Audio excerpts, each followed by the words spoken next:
Para sa mga naghahanap nga pala dyan ng plais na mura na at may kalidad, marirekomenda ko sa inyo ang plais na ito. Pero siyempre, bago ko ito narekomenda sa inyo, sinubukan ko muna ang kalidad ng plais na ito. Siyempre, gaya ng inaasahan, yung alambre, basic lang yan. At itong didos na pako, basic lang din yan. Sinubukan din natin sa medyo malaking tornilyo, kung kakayanin ba.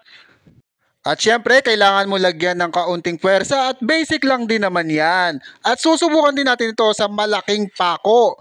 Pero syempre, kinakailangan talaga to ng mas malakas na puwersa dahil nga sa mataba ito. Kita nyo naman, lumalaban siya dahil may kahinaan tayo sa grip natin eh. Kaya lalakasan pa rin natin yan. At ayun, basic lang din sa kanya yan.